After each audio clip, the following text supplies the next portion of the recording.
ปนลือเปรี้ยติดปอมเมียเหียบหนึ่งลิกบาดปลอบหนึ่งจึงเมฆบอนเศร้าตกในกลมดาวหอบโซสอับกระโดดดอนดับขนมภูมิเปรี้ยเจริญ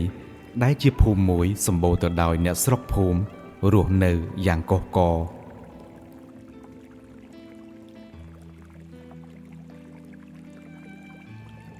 ในจอมกันดาภูมิพเตียเชอทมสกำสไกระบอกกรุษาสมบูรณ์ตรวจชอตรอดแดดบองอูดกายซอบองหานบัญเจปีธนะหนึ่งเพียบสบสบายปนตายประสันบาเกสำลังแต่การจ้องภูมิไอนอวิงเกหนึ่งเคยขตอมสลักโต้มวย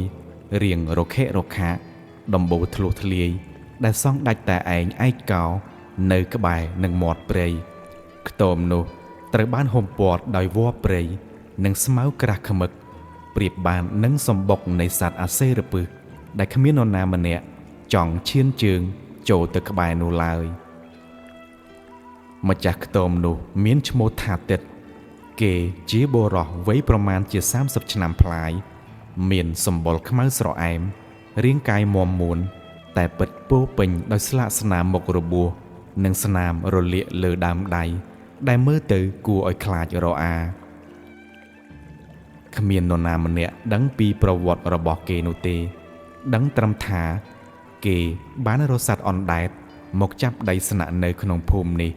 กาลปีเปลใบชนามก่อนลองเตอได้มกตรำแต่คลวนตัวเต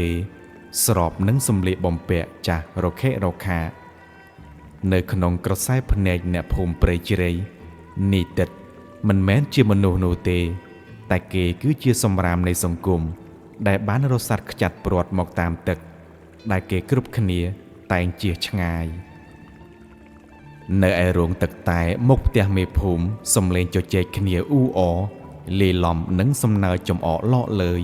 แต่บนเลื่อลางเจียเรียงรอปรึกลูกอมชอนได้เจียเมภูมิเมียนจรัดกระอึดกระโตมนังโจจัดวีดำไลมนุษย์ตามแต่สมบอกกล่าวบานเลือกแก้วแต่หลังรวยปูตะการเนี่ยภูมิได้องกุยจมขเนียถาเน่ปูไอ้จำสดับสมได้อันตุกอาเชื้อกองวัวปวดมนุษย์จัดปลดจงภูมินุกลมยกคลวนเตบีดวีอ้อยซอปูจวีจีปุยสมรามขมิ้นประพบฉบับโลมนุษย์ได้ขมิ้นสมไปแต่สรกกำเนิดตลอดเตวิงวิเท้าเตียบเจียงสัตว์ได้ริชานได้เจสโกลสมบกเตเตียดมือแต่มกวีเตอสนามกำบัดเป็นคลุนประกอบจิตลอบจบกุกหรือจีเจ้าพลอนเกเติบทะเลคลุนรถเจ้าสรกแบบนี้กลมอ้อยโกนเจ้ายืงเตเลงขบายขโตมวีอ้อยซอประหยัดจงไรโซยฉลองดอลปูจอมโบมิงซอยได้เชื่อในโลตึกถนอดจูมดดัดประจำภูมิบ้านบนโตในยีแต่เดียวจะดาวบนแถมถาเต๋อให้ลงมีภูมิมาเสลมิงเวียดได้การหมกเตรียมระบอกขยมโยกอมเบลบ้าสาจดังเวียจังเพลียมมนุษย์ไอ้ทมคลันไกรกรอ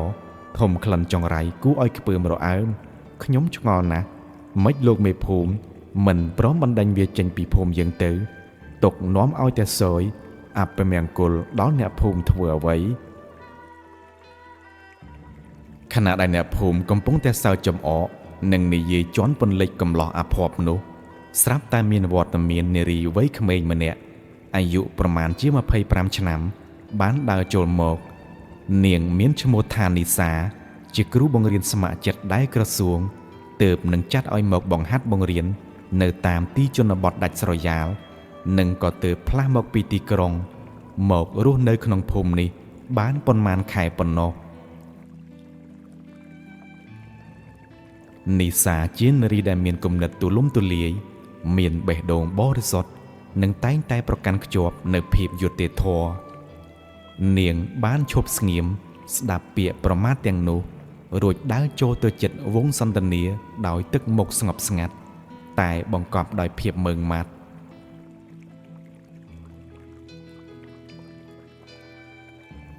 นิสาบนเลือสมเลงตนพลนใต้จะดาวยังคลังทา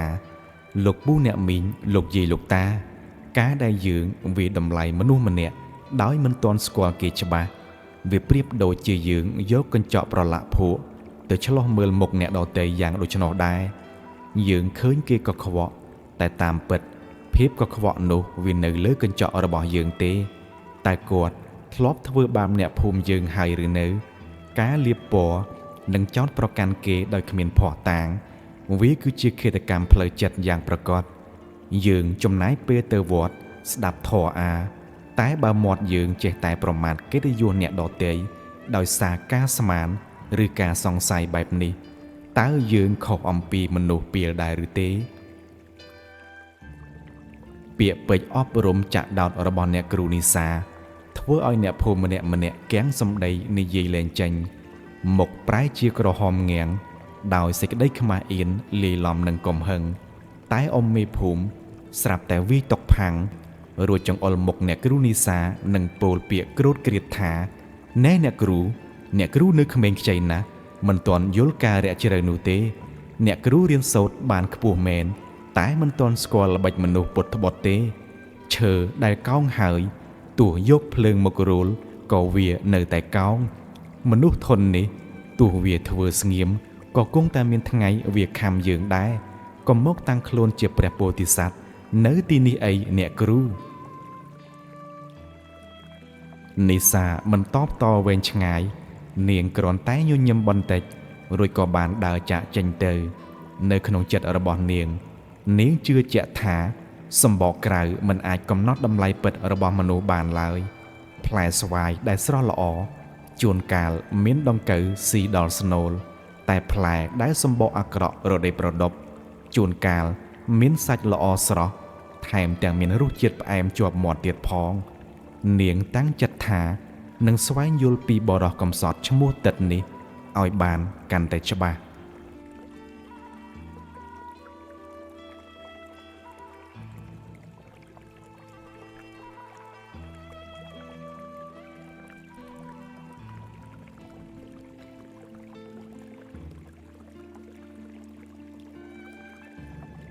រាត្រីបានឈានចូលមកដល់មេឃងងឹតស្លុបមានតែពន្លឺព្រះច័ន្ទរឹមនីសាទើបតែដើរត្រឡប់មកពីបង្រៀនសិស្សនៅសាលាចាស់មួយ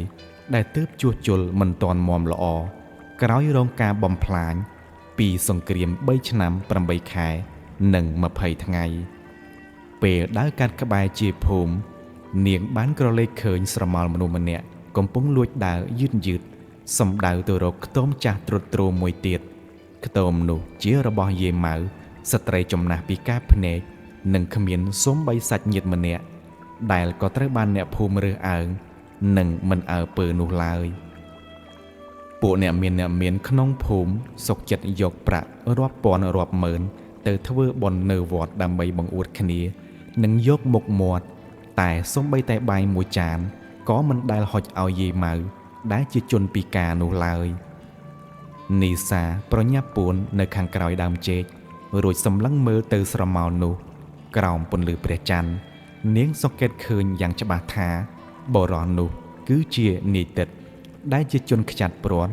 ដែលអ្នកភូមិនេះតែងតែហៅក្នុងដៃរបស់គេមានកាន់កន្ត្រកឫស្សីមួយគេដើរចូលទៅក្បែរគ្រែឫស្សីដែលយាយម៉ៅកំពុងដេកធ្ងោដោយសារតែជំងឺនីតិតមិនបាននិយាយស្ដីមួយម៉ាត់នោះឡើយគេបានលុតជង្គង់ចុះរួចយកបាយខ្ចប់ស្លឹកឈូកត្រីងៀតអាំងនិងថ្នាំសង្កូវខ្លះចេញពីកន្ត្រកឫស្សីដាក់នៅក្បែរដៃលោកយាយថ្នមដើម្បីកុំឲ្យគាត់ភ្ញាក់យាយម៉ៅយកដៃរាវប៉ះកញ្ចប់បាយរួចបន្លឺសំឡេងស្អកថាអ្នកណាគេនឹងអ្នកណាយកអីមកឲ្យយាយនេះគឺចៅតិតមែនទេនីតិតមិនហាស្រដីតបសំបីមួយម៉ាត់គេគ្រាន់តែដកដង្ហើមធំទាញភួរចាស់ដែលធ្លាក់នៅនឹងដីមកដណ្ដប់ឲ្យលោកយាយរួចក៏ក្រោកដើរចេញមកវិញយ៉ាងស្ងៀមស្ងាត់ហាក់ដូចជាមិនចង់ឲ្យនរណាម្នាក់សូម្បីតែលោកយាយដឹងពីទង្វើរបស់ខ្លួននោះឡើយគេដើរចូលទៅក្នុងភាពងងឹតឆ្ពោះទៅកាន់ខ្ទមដ៏កំសត់របស់ខ្លួនវិញដែលក៏ពិតនៅមិនឆ្ងាយប៉ុន្មានពីខ្ទមរបស់លោកយាយនោះឡើយទឹកភ្នែកមួយដំណក់បានស្រក់ចុះមកលើផែនថ្ពាល់របស់អ្នកគ្រូនីសាដោយមិនដឹងខ្លួនរូបភាពដែលអ្នកគ្រូទើបតែបានឃើញវាផ្ទុយស្រឡះពីពាក្យចចាមអារាម នឹងពាក្យតេះដៀលយ៉ាងចាស់ដៃរបស់មេភូមិនិងអ្នកភូមិឯទៀតបរោះដែលគេហៅថាសម្រាមបែរជាទេវតាចិញ្ចឹមជីវិតជនទីទាល់ក្រដោយកំបាំងលាក់បាំងបែបនេះសោះខណៈដែលអ្នកតាំងខ្លួនជាមនុស្សថ្លៃថ្នូរខ្ពង់ខ្ពស់ត្រដែតកំពុងតែដេកលក់យ៉ាងស្រួលលើគំនរភាពអាត្មានិយមរបស់ខ្លួនសោះ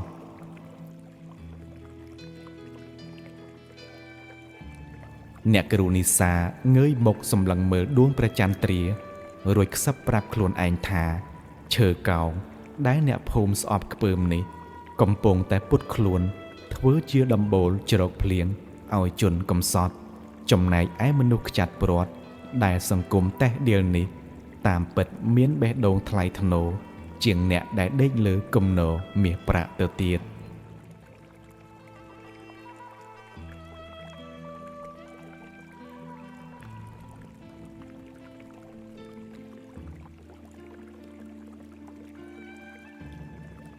ស្អែកថ្ងៃថ្មីនាប្រហៀមព្រឹកប្រលឹមស្រាងអាប់ពណ៌សក្បោះនៅតែបន្តរសាត់គ្របដណ្ដប់លើភូមិព្រៃជ្រៃអ្នកភូមិចាប់ផ្ដើមចេញប្រកបរបររៀងខ្លួនខណៈដែលសំឡេងនិយាយដើមគ្នានៅតាមគៀនរបងផ្ទះនៅតែជាទម្លាប់ប្រចាំថ្ងៃដែលមិនអាចខ្វះបានរបស់អ្នកភូមិមួយចំនួនថ្ងៃនេះប្រធានបទក្តៅគគុកដែលចេញពីមាត់មួយទៅមាត់មួយគឺរឿងអ្នកគ្រូនីសាហ៊ានបំពេញបំរាមក្នុងភូមិដោយហ៊ានដើរសម្ដៅទៅកាន់ខ្ទមរបស់ជនខ្ចាត់ព្រាត់នៅឯចុងភូមិជាមួយនឹងបាយសម្លមួយស្រាក់នៅនឹងដៃមីងសយដែលជាអ្នកលក់ទឹកត្នោតជូរបានឈរច្រត់ចង្កេះចង្អុលបង្ហាញផ្លូវឲ្យមីងដតេទៀតមើលពីចម្ងាយដោយពាក្យពេចន៍តេះដៀលចាក់ដោតយ៉ាងចាស់ដៃថាណែអ្នកឯងមើលចុះគេថាមានភ្នែកកុំយកទៅបដូរនឹងក្របឃ្លីវាពិតជាមិនខុសមែនគ្រូស្អីគេនេះសម្បកក្រៅជានារីមានចំណេះដឹងជាអ្នករៀនអ្នកសូត្រមកពីទីក្រុងព្រមទាំងទទួលស្គាល់ដោយក្រសួងទៀតតែចរិតនិងគំនិតបែរជាទៀបថោកទៅសែបគប់នឹងមនុស្សសម្រាមនោះទៅវិញគេថាកុំយកមាសទៅប្រឡាក់នឹងភក់ជ្រាំនាងមិនស្ដាប់គេទេចូលចិត្តណាស់អាដើរតួជាអ្នកសង្គ្រោះនឹងឯងប្រយ័ត្នតែអាឈើកោងនោះទាញទម្លាក់រណ្ដៅពេលនោះទោះជាយំអោបចង្គង់ក៏គ្មានអ្នកណាគេអាណិតដែរពាក្យសម្ដីប្រមាថមើលងាយទាំងនេះមិនមែនអ្នកគ្រូនីសាស្ដាប់មិនឮនោះទេនាងឮច្បាស់ណាស់តែនាងជ្រើសយកជំរើសមិនដឹងមិនឮរួចដើរហួសដោយមិនខ្វល់អ្នកគ្រូបានរំលឹកខ្លួនឯងនៅក្នុងចិត្តដោយពាក្យពេចន៍អប់រំមោះមុតថាសង្គមនេះចូលចិត្តជន់ឈ្លីកិត្តិយសអ្នកទុនខ្សោយដើម្បីតែចង់លើកដំកើងភាពត្រឹមត្រូវคล้ายៗរបស់ខ្លួនមនុស្សខ្វាក់ភ្នែកព្រោះមិនឃើញពន្លឺវាមិនគួរឲ្យខ្លាចស្មើនឹងសង្គមដែលខ្វាក់ភ្នែកព្រោះមើលឃើញតែសម្បកក្រៅនិងវាតម្លៃមនុស្សតាមតែពាក្យចចាមអារាមនោះទេមនុស្សដែលល្អតែបបោមាត់តែសន្តានចិត្តពោពេញដោយពឹសពុលនោះទើបជាអាសេរពឹសពិតប្រកបដើរមកដល់មុខខ្ទមរខិរខារបស់នីតិតអ្នកគ្រូនីសាបានឃើញគេកំពុងពុះអុសដោយកម្លាំងញើសសស្រាក់ស្នាមសម្លាកនៅលើផែនខ្នងទទេស្អាតរបស់គេឆ្លុះបញ្ចាំងពីអតីតកាលដ៏សោកសៅដែលគ្មាននរណាម្នាក់ចង់យល់ប្រទះឡើយគ្រាន់តែឃើញអ្នកគ្រូនីសាដើរចូលមកនីតិតបានទម្លាក់ពូថៅចុះទាញអាវមកពាក់បិទបាំងស្នាមរបួសរួចសម្លឹងមើលនាងដោយក្រសែភ្នែកចម្លែកនិងរក្សាគម្លាតឆ្ងាយបន្តិច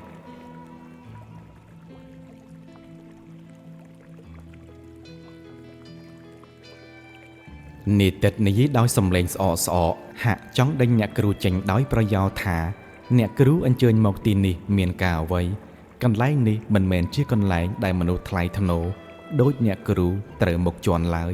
ឆាប់ត្រឡប់ទៅវិញទៅនីសាដាក់ស្រាក់បាយនៅលើកំណាត់ឈើរួចញញឹមតបថាខ្ញុំគ្រាន់តែយកម្ហូបខ្លះមកផ្ញើបងប៉ុណ្ណោះម្សិលមិញខ្ញុំបានឃើញទង្វើដែលបងបានលួចយកបាយនិងថ្នាំទៅឲ្យយាយម៉ៅរួចហើយហេតុអីបងត្រូវលាក់បាំងសេចក្តីល្អរបស់ខ្លួនឯង ហើយសុកចិត្តបណ្ដោយឲ្យអ្នកភូមិជេរប្រមាថមកបងថាជាមនុស្សអាក្រក់បែបនេះនីតិតរៀងភ្ញាក់ព្រឺតបន្តិចដែលដឹងថាមានគេតាមតនជន់កែងប៉ុន្តែគេប្រញាប់បិទបាំងទឹកមុខរួចញញឹមចំអកឲ្យខ្លួនឯងជាស្នាមញញឹមដែលបង្កប់នៅការឈឺចាប់រាប់ម៉ឺនជំពូកដោយបន្លឺសំឡេងថាសេចក្តីល្អសម្រាប់មនុស្សដែលសង្គមបានចាត់ទុកថាជាសម្រាមទៅហើយនោះទោះបីជាខំយកមាសមកស្រោបខ្លួនក៏គេនៅតែធំក្លិនស្អុយដដែលអ្នកគ្រូខ្ញុំជាឈើកោងដែលគេបោះចោលជាមនុស្សខ្ចាត់ព្រាត់ដែលគ្មានសូម្បីតែសាច់ញាតិកុំយកខ្លួនមកបេតនឹងខ្ញុំអីវាប្រឡាក់កិត្តិយសអ្នកគ្រូឲ្យស្អុយអាសោចបានអ្នកភូមិនិយាយត្រូវហើយខ្ញុំធ្លាប់ជាប់គុកធ្លាប់ជាប់ខ្នោះដៃនឹងមានប្រវត្តិមិនល្អឆាប់ទៅវិញទៅកុំឲ្យគេនិន្ទាអ្នកគ្រូខ្លាំងថ្វីនីសាមិនព្រមថយទៅណាឡើយនាងបោះជំហានទៅមុខមួយជំហានទៀតរួចសម្លឹងចំកែវភ្នែកដល់កំសត់នោះនឹងបានពោលពាក្យថាឈើកោងខ្លះរឹងមាំនឹងមានប្រយោជន៍ជាងឈើត្រង់តែធាតុពិតពុកផុយនៅខាងក្នុងទៅទៀតបងប្រាប់ខ្ញុំមកតើមានរឿងអ្វីនៅពីក្រោយខ្នងរបស់បងតើស្នាមរបួសវាមានរឿងអ្វីកើតឡើងទៅប្រយោគនេះប្រៀបដូចជាកូនសោមាសដែលចាក់ទម្លុះទ្វារបេះដូងដ៏រឹងមាំរបស់នីតិតអស់រយៈពេលជាច្រើនឆ្នាំមកហើយគ្មាននរណាម្នាក់ធ្លាប់សួររកហេតុផលពីគេនោះឡើយមានតែការចោទប្រកាន់តែប៉ុណ្ណោះនីតិតដកដង្ហើមធំទម្លាក់ខ្លួនអង្គុយលើគល់ឈើកែវភ្នែកសម្លឹងទៅឆ្ងាយសំដៅទៅរកអតីតកាលដ៏សែនល្វីងជូរចត់បំផុតដែលបណ្ដាលខ្លួនឲ្យធ្លាក់ជ្រៅមកក្នុងអន្លង់ជីវិតនៅស្ថានភាពបែបនេះនីតិតផ្ដើមនិយាយដោយសំឡេងខ្សៅថាវ៉ដែលរុំព័ទ្ធជីវិតខ្ញុំវាមិនមែនជាល្បែងស៊ីសងមិនមែនជាគ្រឿងស្រវឹងឬអំពើលួចប្លន់ដោយដែលអ្នកភូមិធ្លាប់ចោទប្រកាន់នោះទេប៉ុន្តែវាគឺជាបំណុលគុណដែលខ្ញុំត្រូវសងខ្ញុំគឺជាក្មេងកំព្រាម្នាក់ដែលត្រូវបានអ្នកមានទ្រព្យម្នាក់រើសយកមកចិញ្ចឹមតាំងពីអាយុ7ឆ្នាំគ្រួសារនោះស្រឡាញ់ខ្ញុំដូចជាកូនបង្កើតផ្ដល់ការអប់រំនិងជំរុញដ៏កក់ក្ដៅប៉ុន្តែកូនប្រុសបង្កើតរបស់គាត់ជាយុវជនទំនើងញៀនស្រានិងចូលចិត្តបង្កបញ្ហាថ្ងៃមួយកូនប្រុសរបស់គាត់បានស្រវឹងស្រាបង្កបញ្ហានិងបានវាយដំធ្វើឲ្យមនុស្សម្នាក់ស្លាប់ហើយក៏បានទម្លាក់កំហុសនោះមកឲ្យខ្ញុំលោកសេដ្ឋីខឹងនឹងខ្ញុំយ៉ាងខ្លាំងនិងបាននិយាយតេះដៀលខ្ញុំធ្ងន់ដែលគាត់ខំចិញ្ចឹមបីបាច់និងផ្ដល់អ្វីគ្រប់យ៉ាងតែមិនគួរណាមិនដឹងពីពុទ្ធបុត្រខាងក្នុងបែបនេះសោះគាត់ដៀលថ្មេះខ្ញុំទាំងមិនបានដឹងការពិតតតែសោះឯខ្ញុំក៏មិនបានខឹងនឹងគាត់នោះដែរហើយកាន់តែមិនអាចប្រកែកនឹងការចោទប្រកាន់បាននិងក៏ត្រូវខូចបង់អនាគតដោយសារទទួលកំហុសដ៏ធ្ងន់ជំនួសកូនប្រុសរបស់លោកសេដ្ឋីត្បិតខ្ញុំក៏ជាអ្នកមានវត្តមាននៅទីនោះដែរត្បិតលោកសេដ្ឋីតែងឲ្យខ្ញុំដើរបានជាគ្នាជាមួយកូនប្រុសរបស់គាត់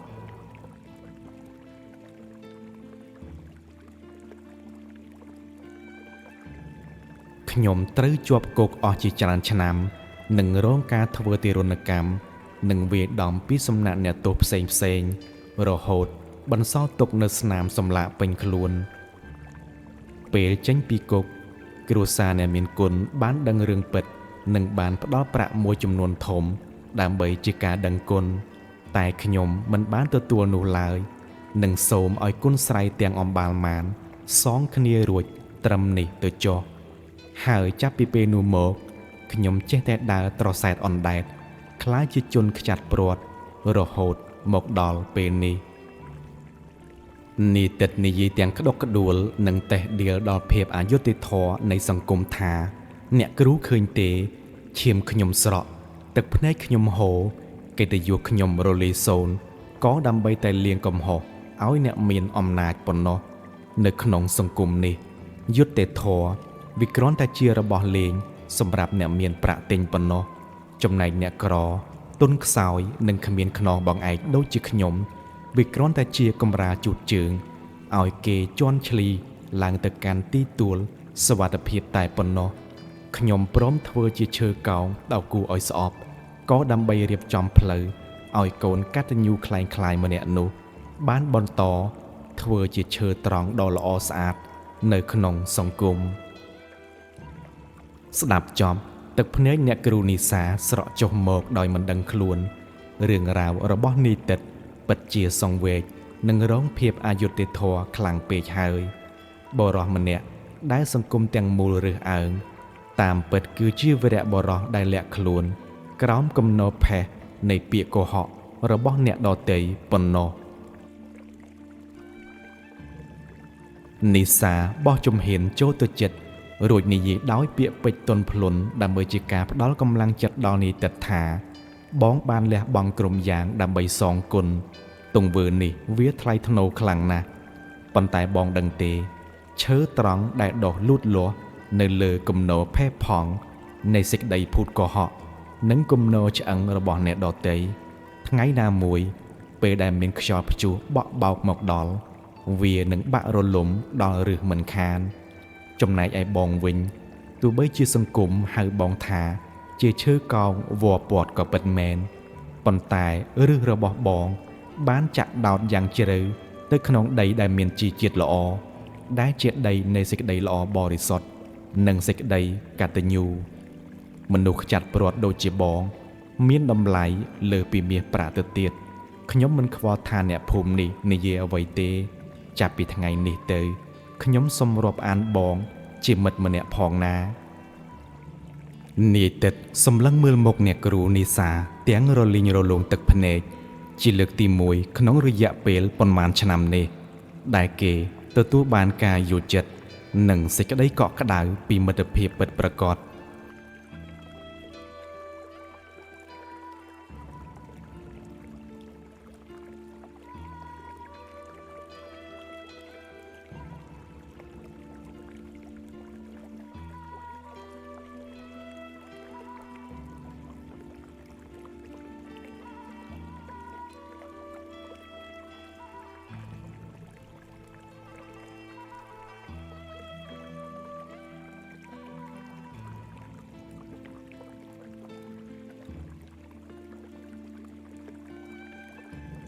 ទោះជាយ៉ាងណា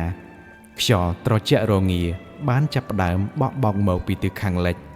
មេឃដែលធ្លាប់តែស្រឡះចាប់ផ្ដើមប្រែពណ៌ខ្មៅខ្មួលខ្មាញ់ដោយដុំពពកធំធំពពកខ្មៅខ្មួលខ្មាញ់ដែលធ្លាប់តែអណ្ដែតត្រសែតនៅត្រើយម្ខាងនៃជើងមេឃពេលនេះបានបំបែកខ្លួនគ្របដណ្ដប់ភូមិព្រៃជ្រៃទាំងមូលប្រៀបបាននឹងសម្ពុតខ្មៅនៃមច្ចុរាជដែលលាតសន្ធឹងបាត់បាំងពន្លឺព្រះអាទិត្យសំឡេងផ្គរលាន់ក្រឹមក្រឹមលាយឡំនឹងភ្លេចបន្ទោឆ្វេងឆ្វាចការផ្ដាច់ភាពស្ងប់ស្ងាត់នៃធម្មជាតិត្រឹមតែមួយពព្រិចភ្នែកខ្យល់កន្ត្រាក់ដ៏កាចសាហាវបានបក់បោកមកយ៉ាងគំហុកនាំមកជាមួយនៅគ្រាប់ភ្លៀងធំធំទម្លាក់មកលើដំបូលផ្ទះលាន់ស្នូដោយគេយកគ្រាប់គ្រួសរាប់សែនគ្រាប់មកបាចសាច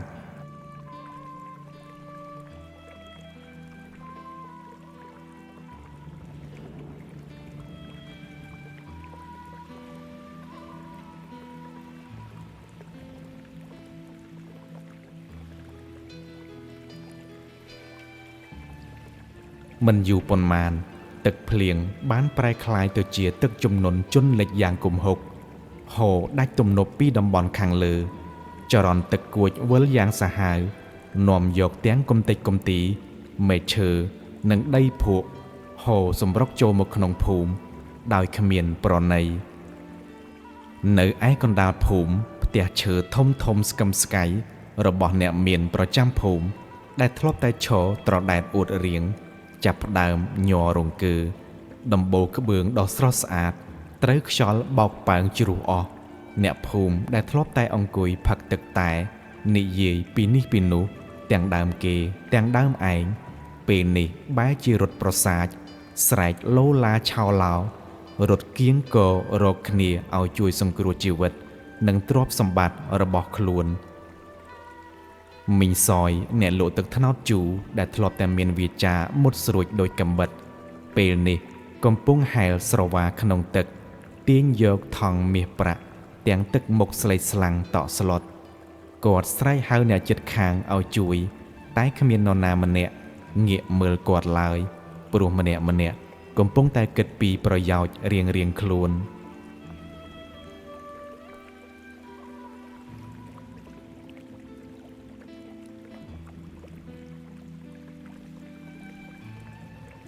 ឈមមើលទិដ្ឋភាពដ៏វឹកវរនេះពីទីទួលសុវត្ថិភាពអ្នកគ្រូនីសាបានសង្កេតឃើញសន្តានពិតប្រាកដរបស់អ្នកភូមិយ៉ាងច្បាស់អ្នកគ្រូបានរំលឹកនៅពាក្យពេចន៍អប់រំចាក់ដោតនៅក្នុងចិត្តថាធម្មជាតិពិតជាយុត្តិធម៌ណាស់វាមិនដែលខ្វល់ទេថាអ្នកឯងពាក់មាសប៉ុន្មានគីឡូមានលុយកាក់ប៉ុន្មានឬមានអំណាចធំប៉ុណ្ណានោះទេពេលមច្ចុរាជកុសទ្វាមាសប្រាក់คล้ายត្រឹមតែជាគ្រោះថ្មដែលទាញទម្លាក់មនុស្សឲ្យលង់ទឹកស្លាប់លឿនជាងមុនប៉ុណ្ណោះពួកមនុស្សថ្លៃថ្នូរដែលធ្លាប់តែហាមាត់ជន់ឈ្លីអ្នកដទៃដើម្បីតែលើកដំកើងភាពបរិសុទ្ធคล้ายរបស់ខ្លួនពេលនេះកំពុងតែប្រែคล้ายជាសត្វធាតុដែលដណ្ដើមគ្នារស់សម្បីតែញាតិមិត្តក៏មិនចង់ស្គាល់ផងនេះហើយឬឈើត្រង់ដែលសង្គមឲ្យតម្លៃពេលមានខ្យល់ព្យុះបក់បោកឈើត្រង់ដែលពុកផុយពីខាងក្នុងដោយសារតែសេចក្តីលោភលន់ទាំងនោះវាបាក់ស្រុតលឿនជាងស្មៅទៅទៀតស្របពេលនោះសំឡេងស្រែកទ្រហោយំយ៉ាងរន្ធត់បានបន្លឺឡើងចេញពីមាត់ស្ទឹងក្បែរផ្ទះមេភូមិមកថាជួយផងជួយកូនខ្ញុំផងវាសនាកូនពុកមានអ្នកណានៅក្បែរនេះទេឆាប់ជួយទាញកូនរបស់ខ្ញុំឡើងមកផង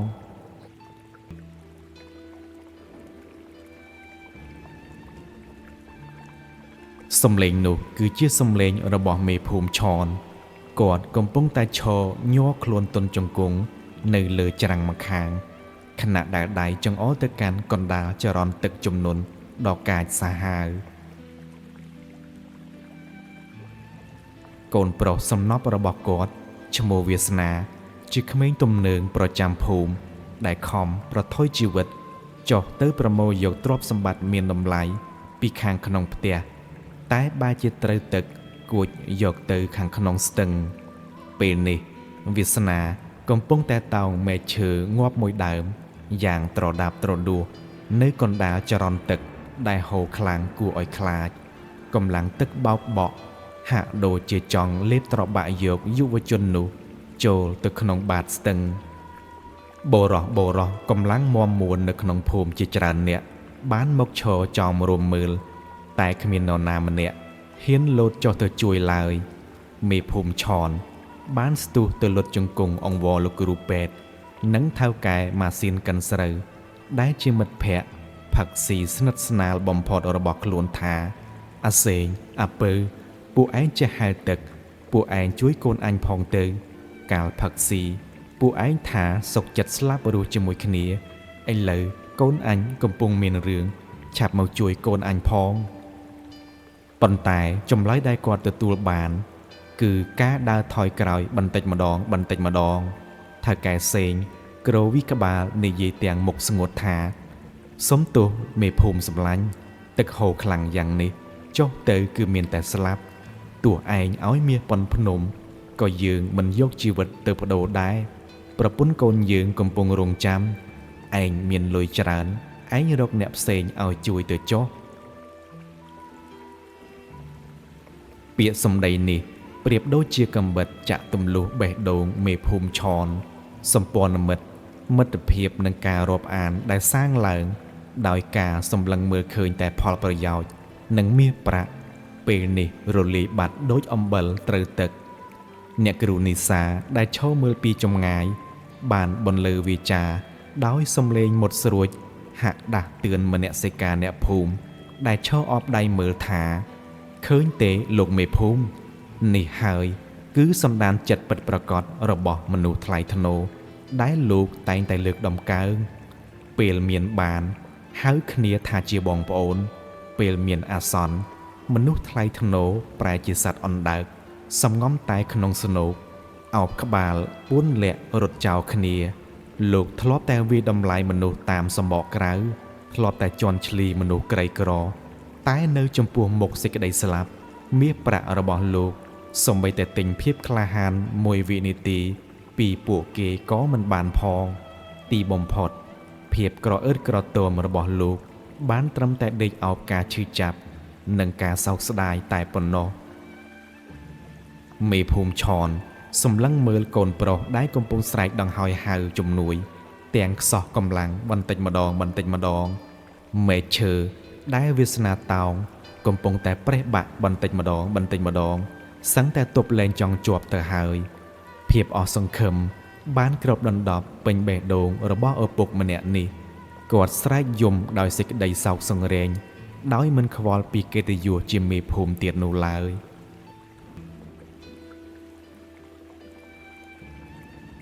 ក្នុងខណៈពេលដែលសង្ឃឹមរលត់សូន្យខណៈដែលជនទាំងឡាយបានត្រឹមតែឈរមើលនិងរង់ចាំឲ្យសេចក្តីស្លាប់មកឆក់ជីវិតមនុស្សនៅចំពោះមុខស្រាប់តែមានស្រមោលមនុស្សម្នាក់ទម្លុះកាត់ហ្វូងមនុស្សដែលកំពុងភ័យញ័រដើរសំដៅទៅមាត់ច្រាំងស្ទឹងដោយជំហានដ៏រឹងមាំនិងគ្មានការស្ទាក់ស្ទើរនោះឡើយគេមិនមែនជាអ្នកមានមាសប្រាក់មិនមែនជាមនុស្សថ្លៃថ្នូរនិងមិនមែនជាមិត្តភក្តិផឹកស៊ីរបស់មេភូមិឡើយកែវភ្នែកដ៏មុតស្រួចនិងស្លាកស្នាមនៅលើរាងកាយសើមជោគរបស់គេបានប្រាប់អ្នកគ្រប់គ្នាឲ្យដឹងថាគេគឺជានីតិតបុរសដែលអ្នកភូមិតែងតែជេរប្រមាថថាជាជនខ្ចាត់ព្រាត់សឹងតែគ្មានពេលលុះនោះហើយ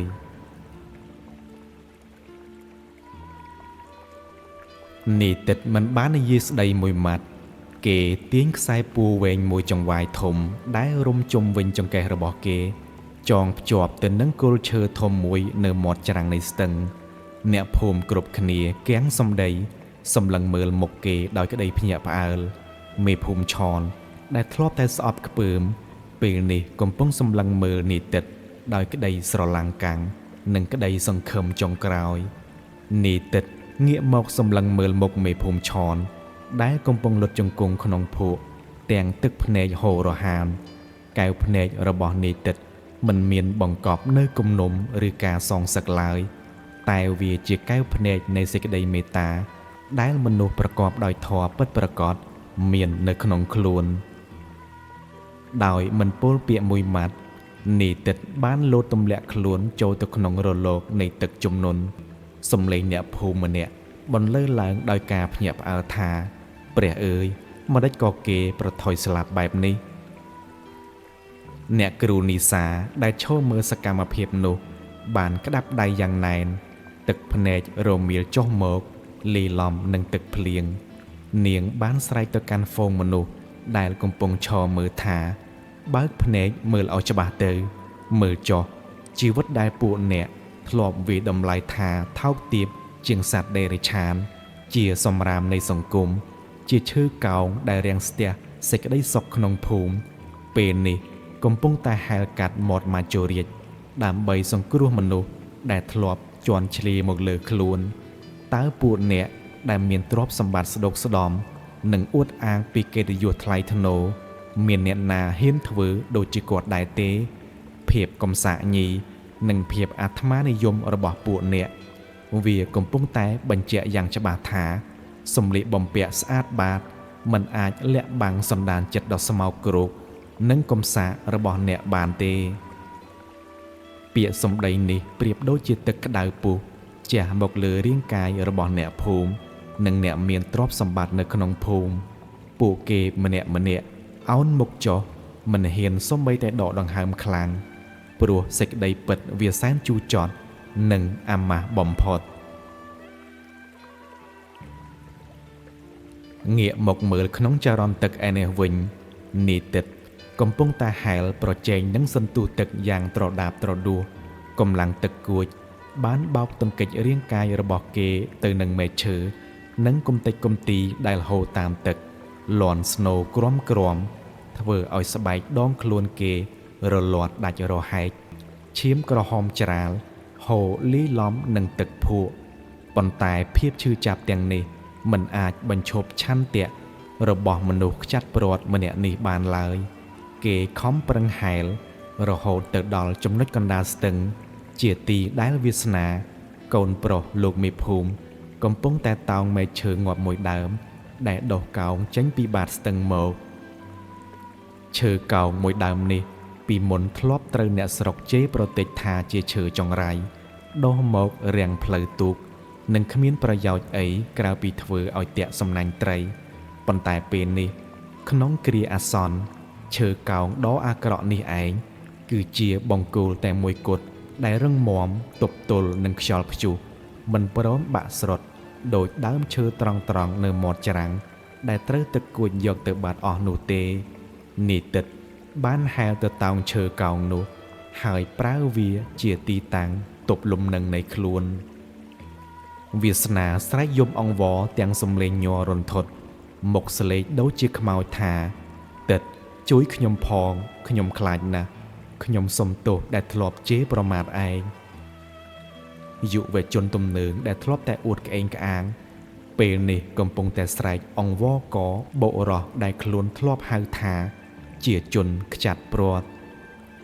នីតិតមិនបានគុំគួនឆ្លៀតឱកាសជន់ពន្លិចឡើយគេញញឹមទាំងក្តីមេត្តាទោះបីជាមាត់គេកំពុងហូរឈាមក៏ដោយគេបានប្រើវល្លិព្រៃដែលត្រៀមមកនោះចងរុំខ្លួនវាសនា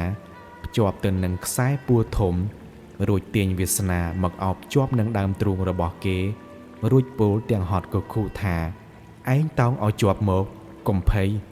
ជីវិតឯងមានតម្លៃណាស់សម្រាប់ឪពុកឯងនិងសង្គមមួយនេះបើឯងចេះកែប្រែខ្លួនចងចាំទុកណាកំហុសអតីតកាលអាចលាងលុបបានតែបើឯងបោះបង់សេចក្តីល្អឯងនឹងក្លាយជាមនុស្សខ្ចាត់ព្រាត់យ៉ាងប្រកប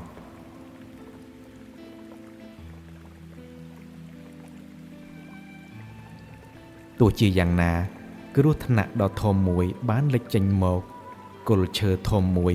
ដែលត្រូវទឹកគួចផ្ដាច់ពីខាងលើកំពុងតែហូរសម្រុកមកយ៉ាងលឿនសំដៅមករកអ្នកទាំងពីរលបឿននិងទម្ងន់របស់វាបើបុកចំគឺច្បាស់ជាមិនមានជីវិតទៅខាងលើគោកនោះទេ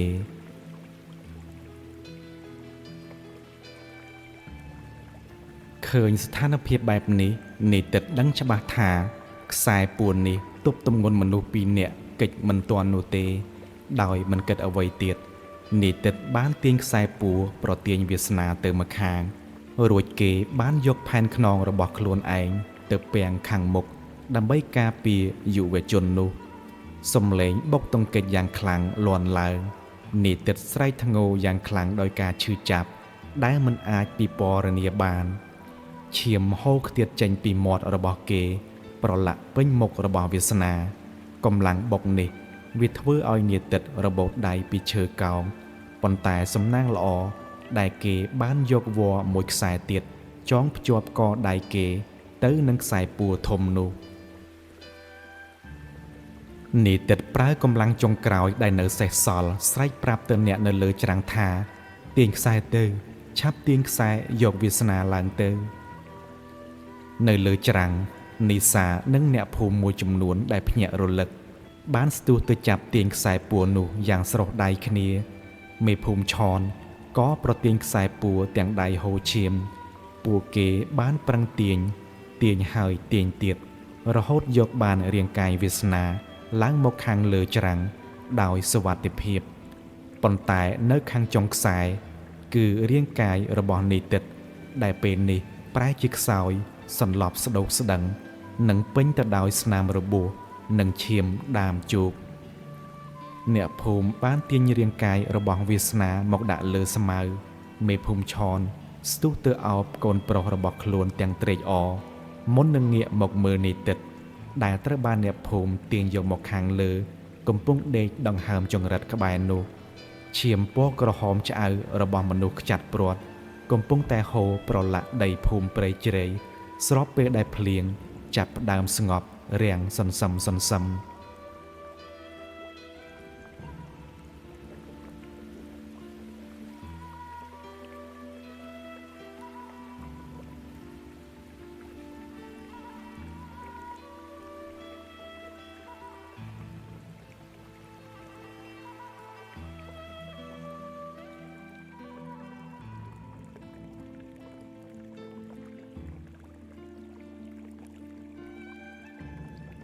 អ្នកគ្រូនីសាបានដើរចូលទៅលុតជង្គង់ក្បែររាងកាយនេតិត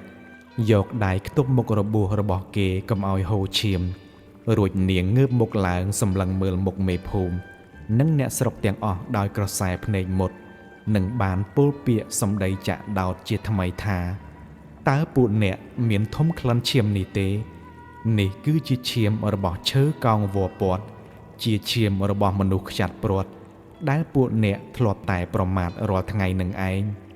តែសូមមើលចុះ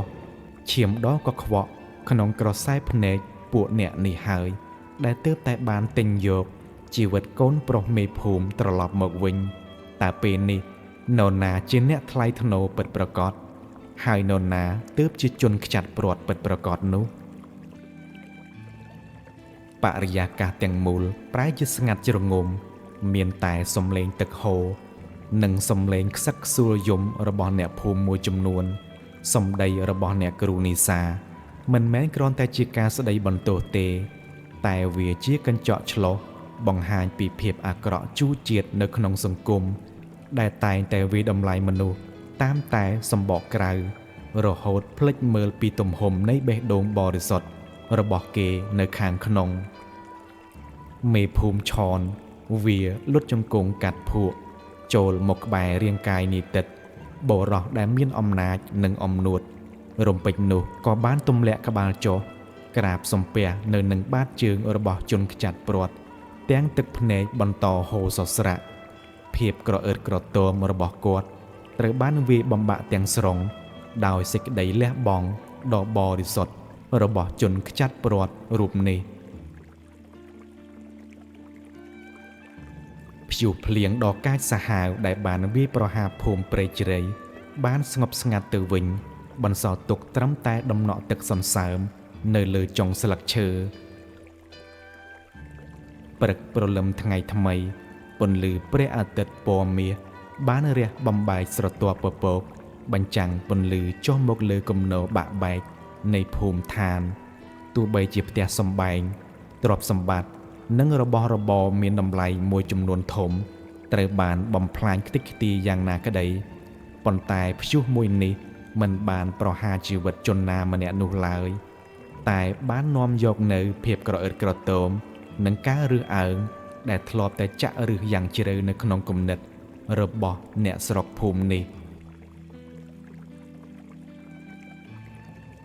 នៅឯមណ្ឌលសុខភាពប្រចាំឃុំបរិយាកាសពោពេញទៅដោយភាពស្ងប់ស្ងាត់នីតិតកំពុងដេកសន្លប់ស្ដូកស្ដឹងនៅលើគ្រែពេទ្យរាងកាយពោពេញដោយបង់រំរបួសនិងស្នាមដេរជាច្រើនធ្នេរបន្ទាប់ពីការវះកាត់តភ្ជាប់ឆ្អឹងជំនីដែលបាក់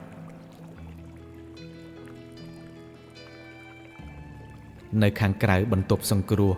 មេភូមិឆនកំពុងតែអង្គុយទាំងក្តីអន្ទះសារបារម្ភពីនីតិតសុខចិត្តអង្គុយយាមនៅមុខទ្វារពេទ្យពេញមួយយប់មិនបានសម្រាកឡើយរំពេចនោះថៅកែសេងនិងលោកគ្រូពេទ្យពៅដែលជាមិត្តភ័ក្តិធ្លាប់ផឹកស៊ីបានដើរចូលមកដោយទឹកមុខញញឹមស្ងួតព្រមទាំងយកកន្ត្រកផ្លែឈើមកផងដែរពួកគេបានបន្លឺសំឡេងថាលោកមេភូមិពួកយើងមកសួរសុខទុក្ខកាលពីម្សិលមិញពួកយើងពិតជាទាល់តម្រេះមែនទឹកធំពេកពួកយើងមិនហ៊ានប្រថុយតែសំណាងហើយដែលបានអាមនុស្សខ្ចាត់ព្រាត់នេះមកជួយមេភូមិឆនងើបមុខឡើងសម្លឹងមើលមិត្តភ័ក្តិទាំងពីរដោយក្រសែភ្នែកខុសពីសពដងនិងពោពេញដោយការស្អប់ខ្ពើមគាត់ស្ទុះក្រោកឈរយកកន្ត្រកផ្លែឈើបោកធ្លាក់ខ្ចាត់ខ្ចាយពេញដីរួចបន្លឺសម្ដីចាក់ដោតថាយកផ្លែឈើស្អុយរលួយរបស់ពួកឯងចេញឲ្យឆ្ងាយពីទីនេះភ្លាមពួកឯងតាំងខ្លួនជាមនុស្សថ្លៃថ្នូរជាមាសទឹកដប់តែធាតុពិតពួកឯងគ្រាន់តែជាលោហៈធាតុថោកទាបប៉ុណ្ណោះកាលរស់នៅសុខសាន្តហៅគ្នាសុទ្ធតែជាបងប្អូនតែពេលសេចក្តីស្លាប់មកក្បែរពួកឯងក៏រត់បាត់ស្រមោលពួកឯងកុំហ៊ានហៅគេថាមនុស្សខ្ចាត់ព្រាត់ទៀតឲ្យសោះពួកឯងទេតើដែលជាជនខ្ចាត់ព្រាត់ពិតប្រាកដខ្ចាត់ព្រាត់ទាំងសិលធម៌ខ្ចាត់ព្រាត់ទាំងមនសិការទ្រព្យសម្បត្តិនិងមុខមាត់របស់ពួកឯងមិនអាចទិញបានសូម្បីតែភាពក្លាហាន ប៉ុនសរសៃសក់ធៀបនឹងមនុស្សដែលដេកក្នុងបន្ទប់នេះផងឆាប់ចេញឲ្យឆ្ងាយពីទីនេះភ្លាមទៅពាក្យសម្ដីនេះធ្វើឲ្យមិត្តទាំងពីរខ្មាស់អៀនរហូតមុខក្រហមងាំងអោនក្បាលដើរចេញទៅដោយមិនហ៊ានតបតសូម្បីមួយម៉ាត់អ្នកគ្រូនីសាដែលឈរមើលពីចម្ងាយបានញញឹមបន្តិចនាងដឹងថាមេរៀនជីវិតដ៏ជូរចត់នេះបានសម្លាប់មេភូមិផ្ដាច់ការកាលពីអតីតកាលបាត់ទៅហើយពេលនេះគឺសល់តែបរិសម្នាក់ដែលស្គាល់ពីតម្លៃពិតនៃភាពជាមនុស្សតែប៉ុណ្ណោះ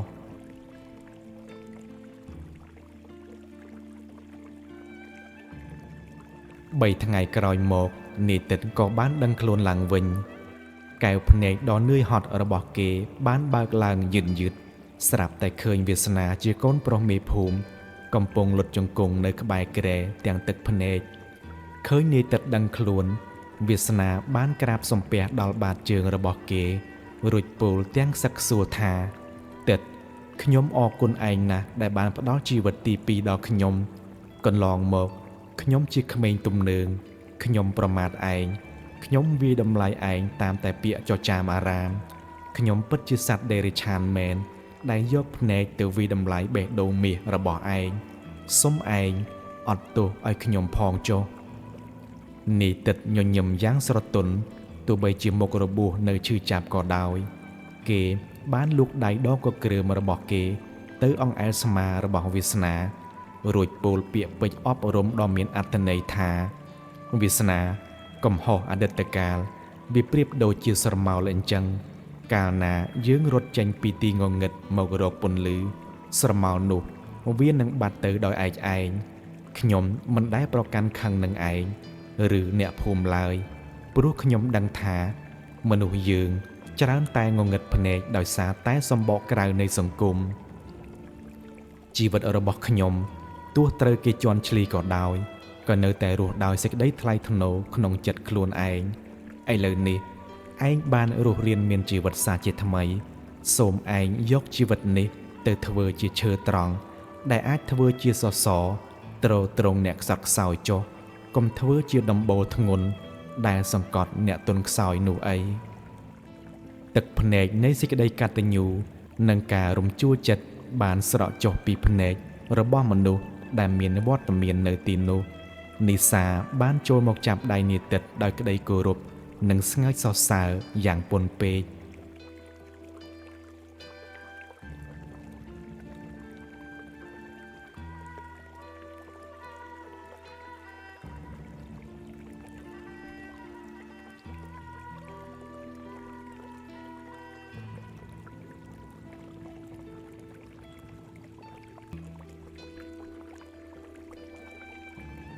មួយសប្តាហ៍ក្រោយមក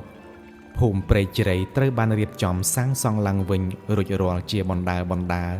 ថ្ងៃមួយមេភូមិឆនបានកោះហៅអ្នកភូមិទាំងអស់ឲ្យមកជួបជុំគ្នានៅទីធ្លាសាលាបុណ្យក្នុងភូមិនៅចំកណ្ដាលចំណោមអ្នកភូមិស្រុកមេភូមិឆនបានអញ្ជើញនាយទិតដែលពេលនេះស្លៀកពាក់ស្អាតបាតនិងមានទឹកមុខស្រស់បំព្រងទោះបីជាស្នាមរបួសមិនទាន់ជាសះស្បើយល្អក៏ដោយឲ្យគេឡើងមកឈរទន្ទឹមនឹងគាត់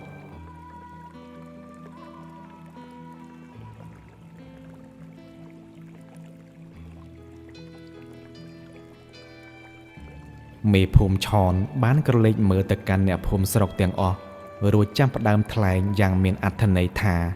បងប្អូនអ្នកភូមិព្រៃជ្រៃទាំងអស់គ្នាអស់រយៈពេលជាច្រើនឆ្នាំមកហើយដែលខ្ញុំនិងបងប្អូនទាំងអស់គ្នាបានជឿនិងអនុវត្តតាមផ្នត់គំនិតដ៏ខុសឆ្គងមួយយើងតែងតែទន្ទិញថាឈើកោងវល្លពាត់មនុស្សខ្ចាត់ព្រាត់កុំយកខ្លួនបៀតយើងបានយកឃ្លាននេះមកធ្វើជាអាវក្រោះការពារភាពអាត្មានិយមរបស់យើងហើយជន់ឈ្លីកិត្តិយសរបស់បរិសម្នាក់នេះដែលគេគ្រាន់តែជាជនរងគ្រោះនៃភាពអយុត្តិធម៌របស់សង្គមអ្នកមានអំណាចនាពេលកន្លងមកប៉ុណ្ណោះប៉ុន្តែព្យុះភ្លៀងកាលពីសប្តាហ៍មុននេះបានបង្រៀនមេរៀនមួយដល់យើងទាំងអស់គ្នាពេលដែលឈើត្រង់ដែលតំណាងឲ្យអំណាចលុយកាក់មាសប្រាក់ និងភាពក្រអឺតក្រទមរបស់ខ្ញុំបានបាក់ស្រុតនិងគ្មានប្រយោជន៍សំបីតែបន្តិចគឺមានតែឈើកោងមួយដើមនេះទេដែលហ៊ានប្រឈមនឹងមាជរាជដើម្បីធ្វើជាស្ពានចម្លងជីវិតកូនប្រុសរបស់ខ្ញុំមេភូមិឆនងាកមកក្រៀកសមានីតិតនៅចំពោះមុខអ្នកភូមិរួចបន្តទាំងអួរដើមកថាចាប់ពីថ្ងៃនេះតទៅនៅក្នុងភូមិព្រៃជ្រៃរបស់យើងនឹងគ្មានអ្នកណាជាជនខ្ចាត់ព្រាត់ទៀតទេទឹកគឺជាវីរៈបរិសរបស់យើងគឺជាសាច់ញាតិរបស់យើងទាំងអស់គ្នាខ្ញុំសូមកែប្រែឃ្លានោះជាថ្មីហើយសូមឲ្យកូនចៅយើងចងចាំទុកមួយជីវិតថាឈើកោងទោះមានវល្លិព័ទ្ធជុំចិត្តតែបើយើងចេះច្នៃប្រឌិតពិតអាចធ្វើជាស្ពានចម្លងបានឯមនុស្សទោះខ្ចាត់ព្រាត់ប្រានបើចិត្តពិតពោពេញដោយក្តីក្លាហាន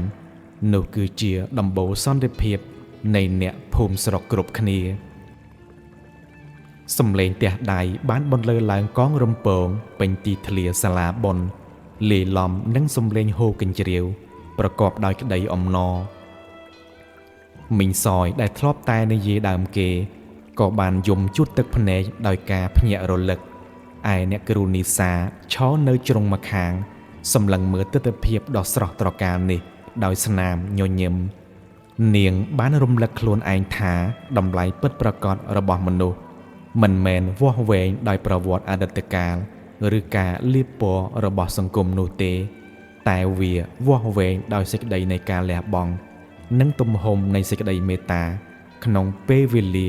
ដែលសង្គមត្រូវការបំផុតវល្លិដែលធ្លាប់តែរំជុំចិត្តគឺជានិមិត្តរូបនៃការឈឺចាប់និងការរើសអើងពេលនេះត្រូវបានកាត់ផ្ដាច់រលាយសូន្យអស់ហើយដោយកន្ត្រៃនៃសេចក្តីពិតនិងយុត្តិធម៌ឈើកោងមួយដើមនេះលែងឯកោទៀតហើយព្រោះពេលនេះវាបានក្លាយជាដើមឈើដ៏ធំមួយដែលផ្ដល់ម្លប់ដ៏ត្រជាក់និងការអប់រំដ៏ជ្រាលជ្រៅដល់អ្នកភូមិព្រៃជ្រៃជារៀងរហូតតទៅ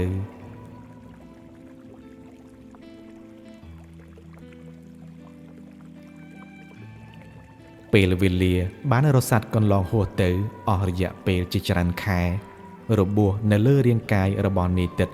បានជាសះស្បើយមកធម្មតាបន្សល់ទុកត្រឹមតែស្នាមសម្លាកថ្មីមួយទៀតនៅលើទ្រូងដែលជាសាក្សីនៃសេចក្តីក្លាហានខ្ទមចាស់ត្រុតត្រោមនៅចុងភូមិដែលធ្លាប់តែហុំព័ទ្ធដោយវល្លិព្រៃនិងស្មៅក្រាស់ខ្មឹកគួរឲ្យខ្លាចនោះពេលនេះត្រូវបានអ្នកភូមិរួមដៃគ្នាជួសជុលនិងកាប់ឆ្ការសម្អាតយ៉ាងស្អាតបាតរបងឫស្សីថ្មីត្រូវបានសង់ឡើងយ៉ាងមានរបៀបហើយនៅតាមដងរបងនោះមិនមែនវល្លិព្រៃពោពេញដោយបន្លាឬរុក្ខជាតិបង្កគ្រោះថ្នាក់អ្វីនោះឡើយតែពេលនេះពោពេញទៅដោយផ្កាម្លិះនិងផ្កាឈូករ័ត្នដែលកំពុងតែរីកស្គុះស្គាយបញ្ចេញគន្ធាក់ពីដោយ៉ាងស្រស់បំព្រងក្រោមពន្លឺថ្ងៃ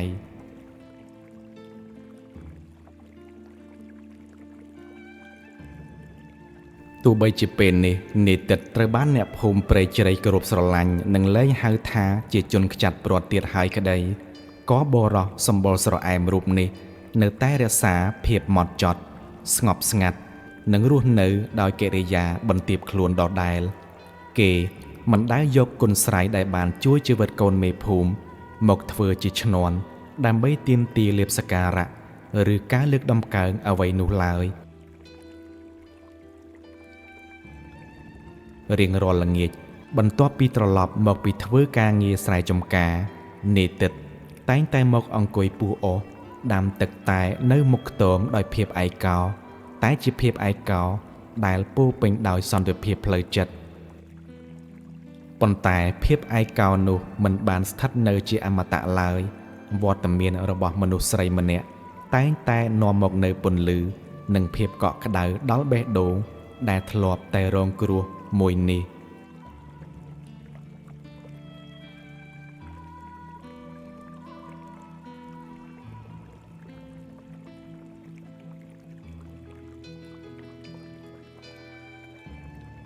ល្ងាចថ្ងៃមួយមេឃស្រឡះល្អខ្យល់ជំនោរចុងឆ្នាំបក់មកត្រជាក់រហឹមអ្នកគ្រូនីសា បានដើរយឺតសំដៅមកកាន់ខ្ទមរបស់នេតិតជាមួយនឹងសៀវភៅអក្សរសិល្ប៍មួយក្បាលនៅក្នុងដៃសម្រស់របស់នាងក្រោមពន្លឺព្រះអាទិត្យរៀបលិចមើលទៅពិតជាស្រស់ស្អាតនិងទន់ភ្លន់ប្រៀបដូចជារូបគំនូរអ្នកគ្រូនីសានិយាយទាំងញញឹមស្រទន់ថាបងតិតកំពុងធ្វើអ្វីនឹងបងខ្ញុំយកសៀវភៅប្រឡំលោកដែលទើបនឹងទិញពីទីក្រុង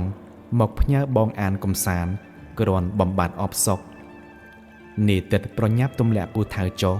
រួចយកក្រមាមកជូតញើសលើថ្ងាសបង្ហាញនៅក្តីអៀនព្រានយ៉ាងច្បាស់នៅលើទម្រង់មុខដ៏រឹងមាំរបស់គេនេតិតតបវិញដោយសំឡេងខ្សៅៗថាអរគុណអ្នកគ្រូណាស់ខ្ញុំជាអ្នកស្រែចម្ការ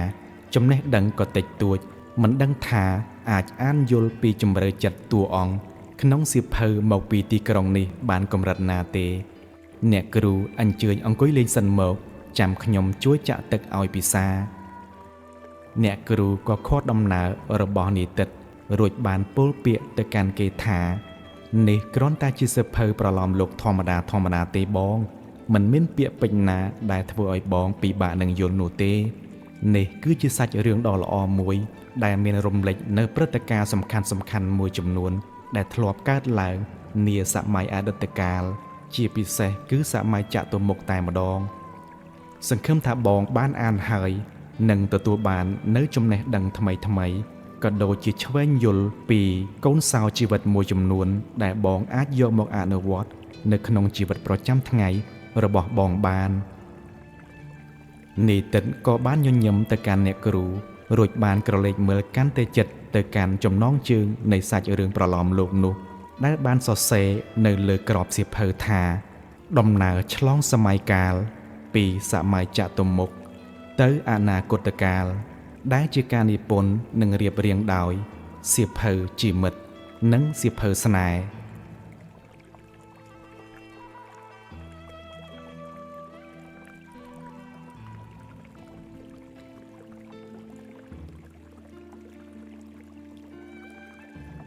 លុះបានក្រឡេកមើលចប់នីតិនក៏បានអរគុណទៅដល់អ្នកគ្រូនីសា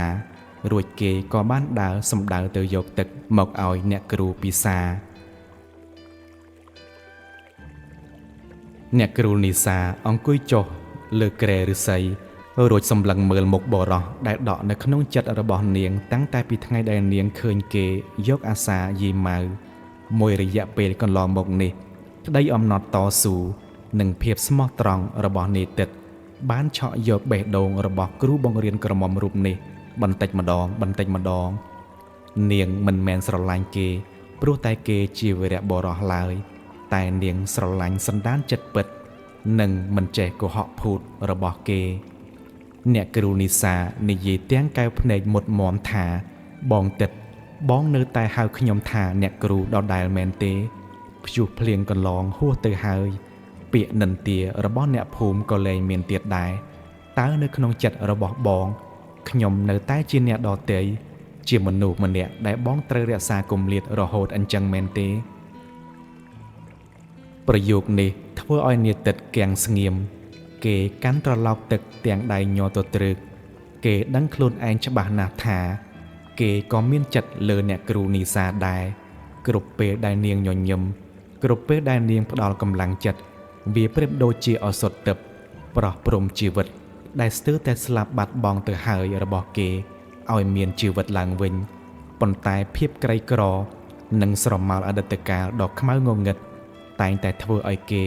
មិនហ៊ានលូកដៃទៅចាប់ផ្កាសួរមួយតងនេះឡើយ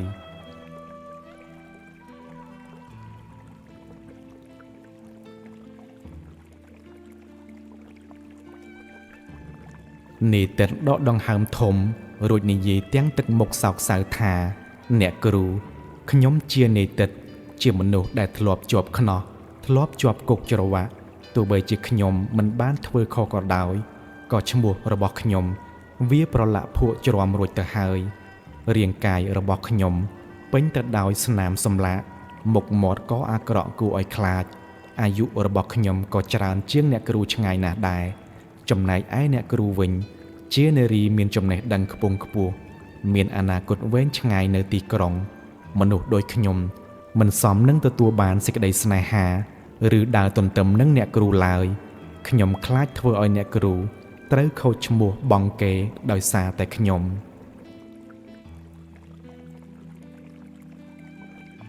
ស្ដាប់ពាក្យពេចន៍ទាំងនោះរួចអ្នកគ្រូនេសាមានអារម្មណ៍ក្តុកក្តួលនិងអាណិតបរិសម្នាក់នេះជាពន់ពេកសង្គមនេះពិតជាបានធ្វើបាបគេខ្លាំងពេកហើយរហូតធ្វើឲ្យមនុស្សម្នាក់ដែលមានបេះដូងបរិសុទ្ធបែរជាមានអារម្មណ៍ថាខ្លួនឯងមិនមានតម្លៃសម្រាប់សេចក្តីស្នេហានាងក្រោកឈរដើរចូលទៅជិតនាយទិតរួចលូកដៃទៅកាន់ដៃដងកក្រើមទាំងពីររបស់គេយ៉ាងណែនដោយគ្មានភាពខ្ពើមរអើមសូម្បីតែបន្តិចអ្នកគ្រូនេសានិយាយទាំងទឹកភ្នែករលីងរលោងតែបង្កប់ដោយភាពមោះមុតថាបងទិតស្ដាប់សម្ដីខ្ញុំឲ្យច្បាស់ណានៅក្នុងក្រសែភ្នែករបស់ខ្ញុំស្នាមសម្លាកនៅលើរាងកាយរបស់បងមិនមែនជាភាពអាក្រក់អ្វីទេតែវាគឺជាមេដាយកិត្តិយសនៃសេចក្តីលះបង់ដ៏ថ្លៃថ្នូរបំផុតមនុស្សប្រុសនៅទីក្រុងស្លៀកពាក់ស្អាតបាតជិះរថយន្តទំនើបសម្ដីផ្អែមដូចទឹកឃ្មុំតែចិត្តពោពេញដោយល្បិចកលនិងភាពអាត្មានិយមមានច្រើនរាប់មិនអស់របស់ទាំងនោះវាគ្រាន់តែជាមាសคล้ายៗដែលស្របពីខាងក្រៅប៉ុណ្ណោះប៉ុន្តែបេះដូងដែលមិនចេះគុំគួនបេះដូងដែលហ៊ានលះបង់ជីវិតដើម្បីអ្នកដទៃរបស់បងទើបជាមាសទឹកដប់ពិតប្រាកដដែលខ្ញុំស្វែងរកមួយជីវិតខ្ញុំមិនត្រូវការបុរសល្អឥតខ្ចោះទេខ្ញុំត្រូវការតែមនុស្សប្រុសម្នាក់ដែលស្មោះត្រង់និងមានធម៌នៅក្នុងចិត្តដូចជាបងប៉ុណ្ណោះនាងផ្អាកបន្តិចរួចសម្លឹងចំកែវភ្នែករបស់នាយទិតមុននឹងបន្តសម្ដីដែលពោពេញដោយមនោសញ្ចេតនាដ៏ចាក់ដោតថាស្នេហាពិតវាមិនមែនជាការយកឋានៈចំណេះដឹងឬទ្រព្យសម្បត្តិមកដាក់លើជញ្ជីងដើម្បីថ្លឹងថ្លែងឡើយបើស្នេហាសាងឡើងដោយសារតែសម្បកក្រៅថ្ងៃណាមួយសម្រស់នឹងទ្រព្យសម្បត្តិរលាយបាត់ស្នេហានោះក៏គង់តែរលត់ដួលរលំដល់ឫសដូចឈើពុកអញ្ចឹងដែរចំណែកឯសេចក្តីល្អនិងការយល់ចិត្តគ្នាវាគឺជាឫសឈើដ៏រឹងមាំដែលអាចទប់ទល់នឹងគ្រប់ព្យុះភ្លៀងជីវិតបងព្រមបើកទ្វារបេះដូងទទួលយកក្មេងស្រីម្នាក់នេះឲ្យដើររួមផ្លូវជីវិតជាមួយបងចាប់ពីថ្ងៃនេះតទៅបានដែរឬទេសម្ដីដ៏មានអត្ថន័យជ្រាលជ្រៅនិងសេចក្តីក្លាហានរបស់អ្នកគ្រូនេសាបានវាយបំបាក់នៅកំពែងនៃសេចក្តីរារែកទាំងឡាយនៅក្នុងចិត្តនាយទិតឲ្យរលាយសូន្យទឹកភ្នែករបស់បរិសរឹងមាំម្នាក់នេះបានស្រក់ចុះមកលើខ្នងដៃរបស់អ្នកគ្រូនេសាគេក្តាប់ដៃនាងត្រឡប់មកវិញយ៉ាងណែនហាក់ដូចជាបានរកឃើញកោះត្រើយនៃជីវិតដ៏សុខសាន្តបន្ទាប់ពីការអណ្ដែតត្រសែតក្នុងមហាសមុទ្រទុក្ខអស់ជាច្រើនឆ្នាំនាយទិតពោលទាំងអួលដើមកសំឡេងញ័រញ័រថានេសាអរគុណអូនណាស់ដែលមិនខ្ពើមរអើមមនុស្សខ្ចាត់ព្រាត់ម្នាក់នេះចាប់ពីថ្ងៃនេះទៅបងសន្យានឹងអូនចំពោះមុខព្រះអាទិត្យដែលរៀបនឹងលេចនេះថាបងនឹងប្រើជីវិតដែលសេសសល់ទាំងអំបាលម៉ានប្រើដៃទាំងពីរនិងផែនខ្នងមួយនេះធ្វើជាកំពែងការពាររូបអូនធ្វើជាដំបូលជ្រកពីទុក្ខភ័យនិងសាងសេចក្តីសុខជូនអូនឲ្យអស់ពីលទ្ធភាពបងនឹងមិនឲ្យអូនត្រូវស្ដាយក្រោយឡើយដែលបានជ្រើសរើសស្រឡាញ់ឈើកោងមួយដើមនេះអ្នកគ្រូនេសាញញឹមទាំងទឹកភ្នែករួចទម្លាក់ក្បាលផ្អែកទៅលើផែនទ្រូងដ៏រឹងមាំរបស់នាយទិតសំឡេងបេះដូងរបស់គេដើរស្មើទន្ទឹមគ្នាលាយឡំនឹងសំឡេងខ្យល់ជំនោរបក់មកល្វើយបង្កើតជាបទភ្លេងស្នេហាដ៏មានអត្ថន័យបំផុត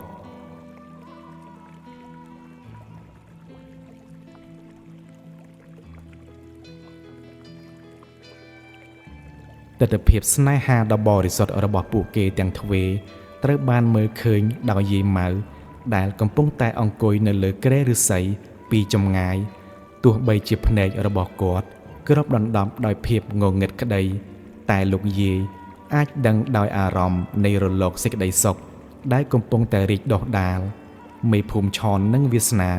ដែលដើរកាត់ទីនោះក៏បានឈរស្ងៀម សម្លឹងមើលអ្នកទាំងពីរដោយស្នាមញញឹមប្រកបដោយក្តីជ្រះថ្លានិងកោតសរសើរជាទីបំផុតគ្មានពាក្យនិន្ទាគ្មានពាក្យប្រមាថទៀតឡើយមានតែសេចក្តីត្រេកអរនិងការដឹងគុណដ៏ជ្រាលជ្រៅព្រះអាទិត្យបានលិចបាត់ទៅប្របនឹងជើងមេឃបន្សល់ទុកនៅពន្លឺរស្មីក្រហមព្រាលព្រាលគ្របដណ្ដប់លើភូមិព្រៃជ្រៃវល្លិអាក្រក់ដែលធ្លាប់តែពាត់ជំចិត្តជីវិតរបស់នាយទិត្យពេលនេះត្រូវបានកាត់ផ្ដាច់អស់ទាំងស្រុងរួចជំនួសមកវិញនៅវល្លិស្នេហ៍និងចំណងនិស្ស័យពិតដែលចងភ្ជាប់បេះដូងពីរឲ្យคล้ายប្រែតែមួយឈើកោងមួយដើមនេះលែងឯកោទៀតហើយព្រោះពេលនេះវាមានវល្លិផ្កាដ៏ក្រអូបពីសួគ៌មកផ្អែកពឹងពាក់អាស្រ័យរួមរស់សាងជាម្លប់ដ៏ត្រជាក់ត្រជុំនិងជាស្ពានចម្លងដ៏រឹងមាំសម្រាប់ផ្ដល់សេចក្តីសុខដល់មនុស្សគ្រប់គ្នានៅក្នុងភូមិស្រុកនិងសង្គមជារៀងរហូតតទៅសាច់រឿងឈើកោងវល្លិព័ទ្ធខ្ញុំបាទសូមបញ្ចប់ត្រឹមនេះហើយបើមានកំហុសឆ្គងដោយអក្ខរាវិរុទ្ធណាមួយឬមានពាក្យពេចន៍មិនសមប្រកបណាមួយសូមប្រិយមិត្តមេត្តាខន្តីអធ្យាស្រ័យដោយក្តីអនុគ្រោះផងចុះពីខ្ញុំបាទអ្នកនិពន្ធក្មេងខ្ចីសាំងផាន់យុទ្ធសូមអរគុណសូមជម្រាបលា